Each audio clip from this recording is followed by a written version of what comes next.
না কেউ কখনো দেখছে না কল্পনা করছে এরকম হবে আমার নতুন বছরের কামব্যাক। আই যে তোর কপালে শনি আছে, তোর কাম একটা করতে দিলে তো সারা শরীরের জয়েন্টে জয়েন্টে ব্যথা করে। হ্যাঁ, এখনই বর্ণামিরি কেমনে করতেছস? শুনো আম্মু, যা করে ফেলছি তা করে ফেলছি, আর পিছনের সময়ের দিকে আমি ঘুরেও তাকাই না। খুব শীঘ্রই তোমার মেয়েকে পুরো দেশ চালবে। Now it's time for a silent comeback.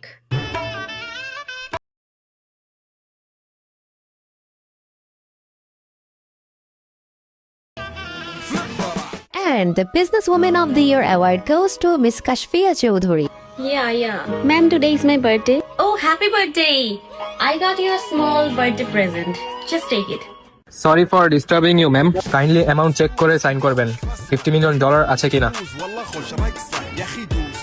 পরিশ্রম আর সাহসের নতুন সংজ্ঞা। টিভির পর্দায় আজ দেশের সেরা নারী ব্যবসায়ী হিসেবে আত্মপ্রকাশ করেছেন Kashfia Chowdhury. Could I have a black coffee? No milk, no sugar. কি রে, অর্ধেক কথা কইয়া ব্যাক কলের মতন আসমানের দিকে চাই রিসার্চ কি লিগা? পুরো কথাই না কবি। আমার নিউ ইয়ার রেজুলেশন কি জানো? আমি বিকাশে টাকা সেভিংস করে নিজের বিজনেস স্টার্ট করব। আমার নিজের চায়ের দোকান। বিকাশ? হ্যাঁ, বিকাশে সেভিংস করতে কোনো পেপার ওয়ার্ক আর কোনো ব্রাঞ্চ ভিজিটের ঝামেলা নাই। জাস্ট অ্যাপে ঢুকে নিজের পছন্দ মতো মেয়াদ, অ্যামাউন্ট এন্ড প্রতিষ্ঠান সিলেক্ট করে খুব সহজেই করা যায়। তুই সেভিংস করবি, আল্লাহ তোরে সদ্বুদ্ধি দিছে, কিন্তু এই সাইড দোকান তুই আমার মাথাটা শুইয়া কত নতুন কোন রিলস দেখে নিজের মাথাটা নষ্ট করস নাই। হ্যাঁ, শুনতে খারাপ মনে হলো, এটাই বাস্তব। New year new thoughts. তুই কাগজে কলমে লেখা রাখ, এই রিলস তোর জীবনটা একদিন শেষ করব।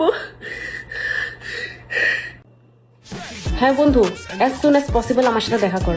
বেডা তুই ডাকছিস আর আমি আমু না, যত তাড়াতাড়ি সম্ভব আমি উইড়ে উইড়ে আইতাছি। ওই বেডা কতক্ষণ ভয় রাখছো? এই যে তোর পিছনেই। আরে বেডা রাস্তায় উষ্টা খাইয়া পড়ে একটু লেট হয়ে গেছে। এরকম একটা বুদ্ধি নিয়ে তোর সাথে আলোচনা করতে আসছি। পড়াশোনা তো আমাদের দ্বারা হয়ে পড়ে একটা বেশি মাইনা রেছিস না। শোন, আমি আর তুই মিলে করবো চায়ের ব্যবসা।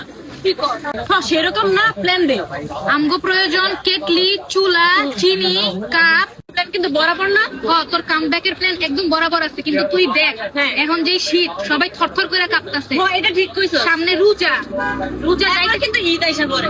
কথার তালে তালে কিন্তু ও আমাকে অনেক বড় একটা ইনফরমেশন দিছে। প্রথমে শীত, তারপর রোজা, তারপর ঈদ, তারপর কোরবানির ঈদ। এই ধারাবাহিকতা শেষ হওয়ার আগে আমি আমার ব্যবসা দাঁড়ানোর কথা চিন্তাও করতে পারি না। অর্থাৎ ব্যবসা শুরু করার আগে আমি জমানো টাকা দিয়ে অনেক বড় একটা ট্যুর দিতে পারবো।